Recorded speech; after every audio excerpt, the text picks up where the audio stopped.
سورہ کہف اس کی بڑی فضیلت آئی ہے، حدیث پاک میں ہے جو جمعہ کے دن سورہ کہف کی تلاوت کرے گا اللہ تعالیٰ اس کے گھر سے خانہ کعبہ تک ایک نور کا راستہ پیدا فرمائے گا. اور ایک حدیث میں ہے اس جمعہ سے لے کر اگلے جمعہ تک جو کچھ بھی اس کی خطائیں ہیں اللہ معاف فرمائے گا. سورہ کہف کی تلاوت 2 فائدے بتائے. تیسرا سنو، سورہ کہف کی شروع کی 10 آیتیں جسے یاد ہو گئیں، سورہ کہف کی شروع کی 10 آیتیں جسے یاد ہو گئیں، میرے آقا فرماتے ہیں دنیا کا سب سے بڑا فتنہ دجال اللہ اس سے بھی اسے محفوظ رکھے گا. دجال کے فتنے سے محفوظ رہنے کے لیے سورہ کہف کی تلاوت ہر جمعہ کیا کرو گھروں میں، یا تو پھر کسی کی اچھی قرأت میں سنا کرو تاکہ دونوں ثواب برابر ہیں. تلاوت کرنے کے اور سننے کے ثواب ہے. کہف ایک غار کا ذکر ہے جس میں اللہ تعالیٰ نے چند ایمان والوں کی فضیلت بیان کی ہے. عیسیٰ علیہ السلام کے زمانے کے 300 سال بعد، آپ کو آسمانوں سے اوپر اٹھا لیے جانے کے 300 سال بعد لوگوں میں عقیدہ بگڑ گیا تھا. ایک بادشاہ آیا تھا جس کا نام دقیانوس تھا، اور وہ ظالم تھا اور وہ لوگوں کا عقیدہ بدل رہا تھا، اور یہاں تک کہ وہ اپنے لیے سجدہ کرواتا، اپنی خدائی کا اعلان کر رہا تھا، یا پھر بتوں کی پرستی شروع ہو گئی. لیکن اس زمانے میں لوگ ڈر کے مارے گھر واپسی کرنے کی بات جیسے ہو رہی ہے ویسے ہی بادشاہ اپنے پیسوں کے بلبوتے ان کو یہ کہلاتے کہ تمہارا دین الگ ہے، تم الگ دین میں آئے تھے، واپس آ جاؤ. دھرم پریورتن بدل رہا تھا. کئی بدل چکے تھے، پیسوں کے لیے کچھ لوگ بدلتے ہیں، طاقت کے لیے کچھ لوگ بدلتے ہیں، ڈر سے کچھ لوگ بدلتے ہیں، لیکن جو اللہ والے ہیں وہ ہر زمانے میں قائم رہتے ہیں. بادشاہ کے کچھ وزیروں میں لوگ تھے جن کی تعداد 7 اور بعض روایتوں میں 8، اللہ بہتر جانتا ہے ان کی تعداد کتنی تھی. یہ الگ الگ لوگ تھے، یہ ایمان والے لوگ تھے جو اللہ پر ایمان رکھتے اور آخرت پر ایمان. اب وہ جو ذکر کرتا اسے مار دیا جاتا. تو ان لوگوں نے ایک دن مشورہ کیا کہ اس شہر کو چھوڑ کر ہم دور چلے جاتے ہیں، اپنے ایمان کی حفاظت کریں. اب یہاں ایمان بچانا بہت مشکل ہو گیا ہے، ورنہ بادشاہ کے سامنے سر جھکانا پڑے گا، شرک اور کفر کرنا پڑے گا. ہم چلتے ہیں شہر سے باہر. یہ ساتوں نے راتوں رات مشورہ کیا اور نکل پڑے.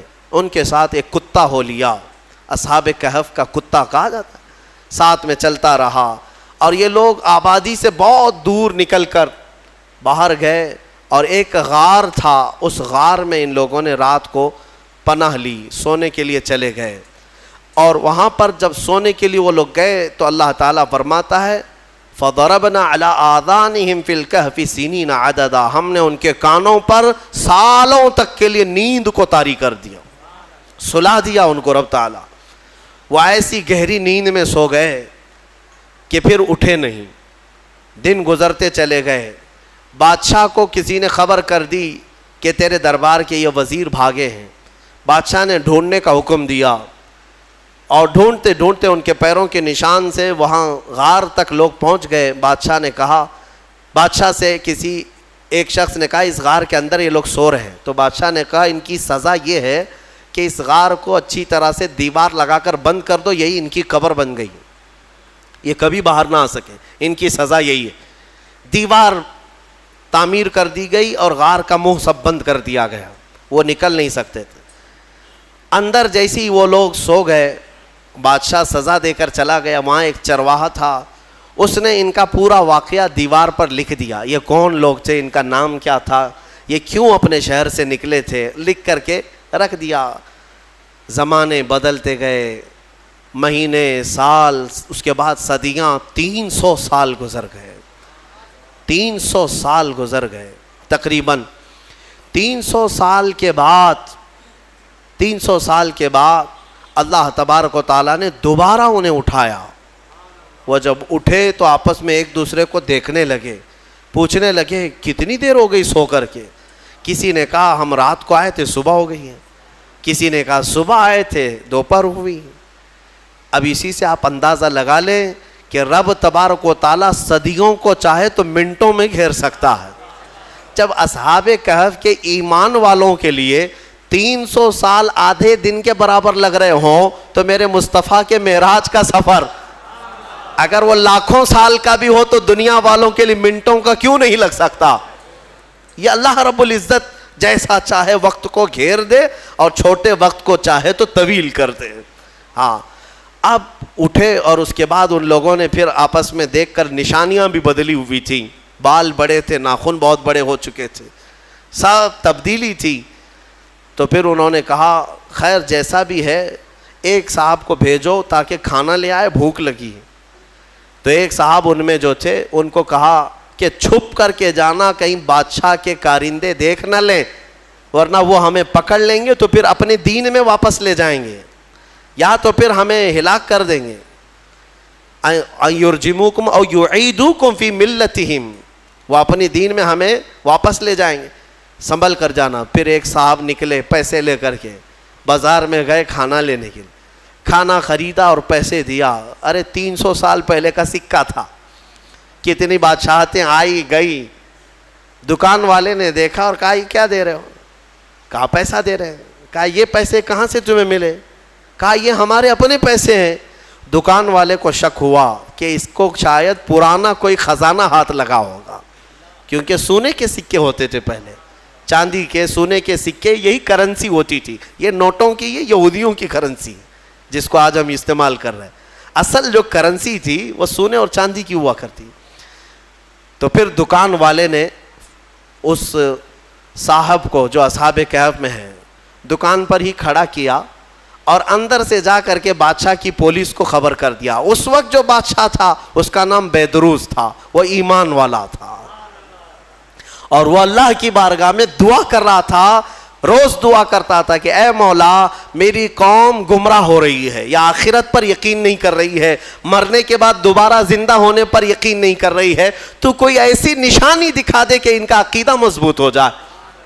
ہاں بادشاہ کی دعا پر اللہ تبارک و تعالیٰ نے دوبارہ ان کو زندہ کیا ہے.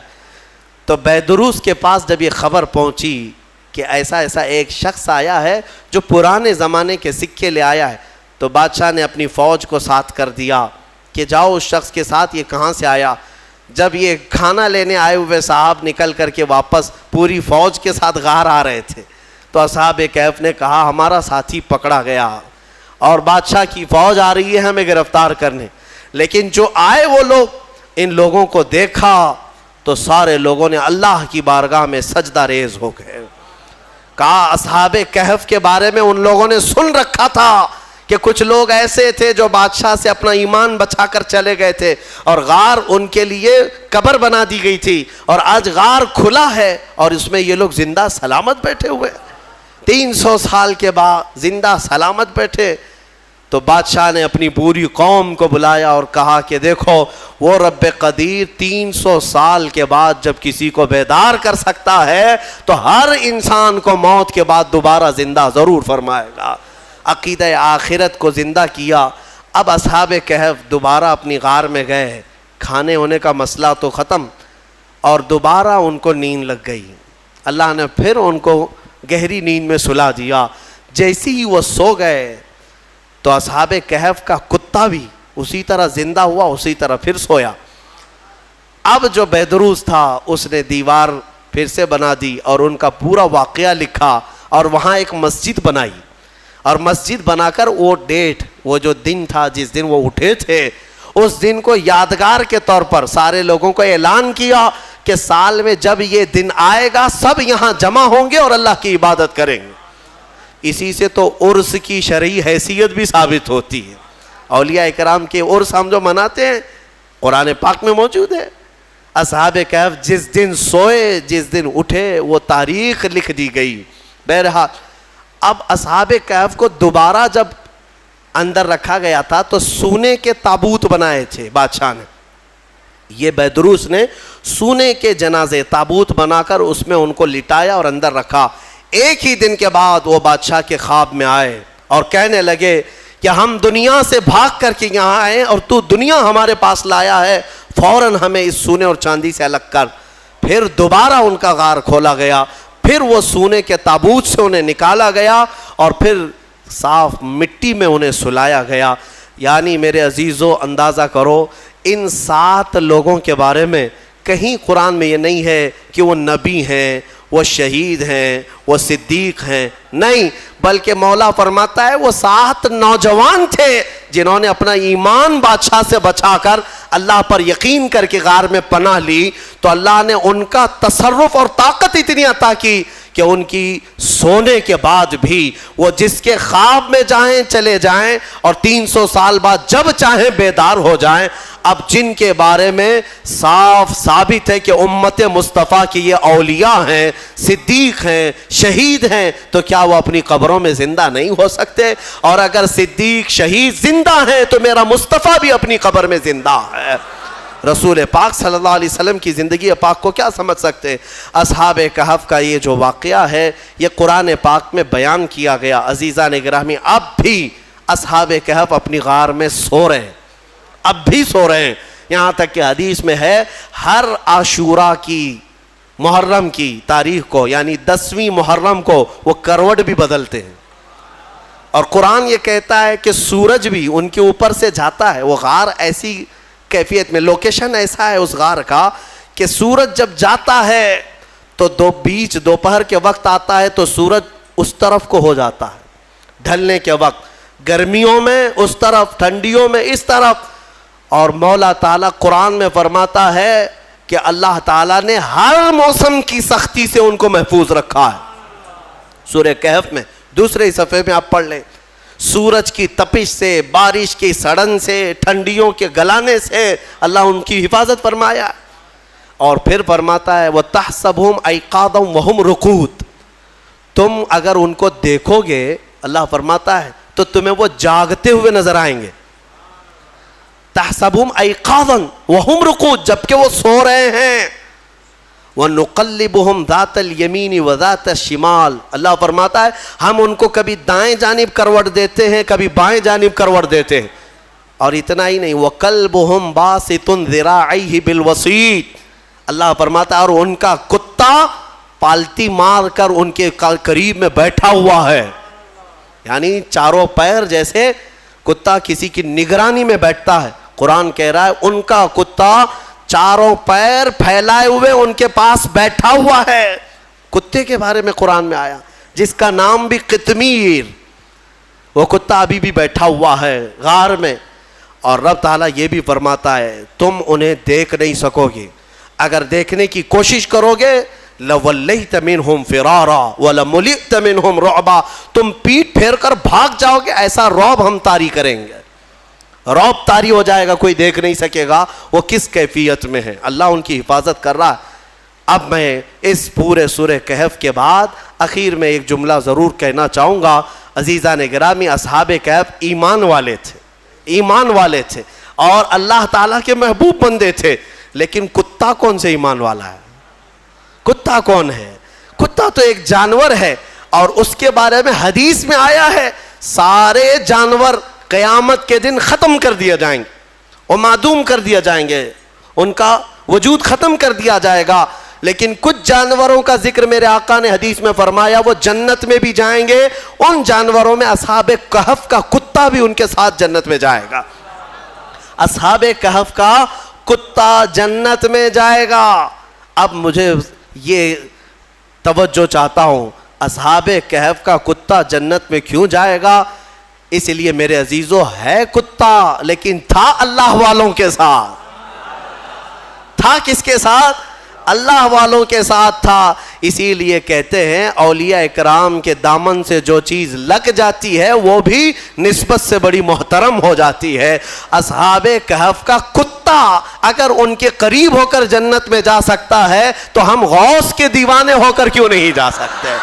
اسی لیے بریلی کے امام نے گنگنایا بھی تو یوں گنگنایا، یا غوث تجھ سے در، در سے سگ، اور سگ سے ہے مجھ کو نسبت، میری گردن میں بھی ہے دور کا ڈورا تیرا۔ اس نشانی کے جو سگ ہیں، سگ کہتے ہیں کتے کو، اعلیٰ حضرت کیا کہتے ہیں؟ غوث تم سے دربار کو نسبت ہے، تمہارے دربار سے تمہارے کتے کو نسبت ہے، اور تمہارے کتے سے مجھے نسبت ہے، اور میری گردن میں بھی ہے دور کا ڈورا تیرا۔ اور جن کتوں کے گلے میں پٹا ہوتا ہے اسے میونسپلٹی والے نہیں پکڑتے، ہاں کیوں؟ اس لیے کہ کسی کا پالا ہوا ہے، کوئی ہاتھ نہیں لگاتا۔ اعلیٰ حضرت فرماتے ہیں اس نشانی کے جو سگ ہیں نہیں مارے جاتے، یا غوث حشر تک میرے گلے میں رہے پٹا تیرا۔ اللہ تعالی ہم سب کو قادری پٹا عطا فرمائے۔ کیا دبے جس پہ حمایت کا ہو پنجہ تیرا، شیر کو خطرے میں لاتا نہیں کتا تیرا۔ ہم اسی بات پر فخر کرتے ہیں۔ اعلیٰ حضرت نے بھی فخر کرنا جو سکھایا ہے وہ اس پر ہے کہ میری قسمت کی قسم کھائیں سگان بغداد۔ اعلیٰ حضرت فرماتے ہیں بغداد کے کتے بھی اگر مجھے دیکھیں گے تو میری قسمت کی قسم کھائیں گے۔ کس بات پر؟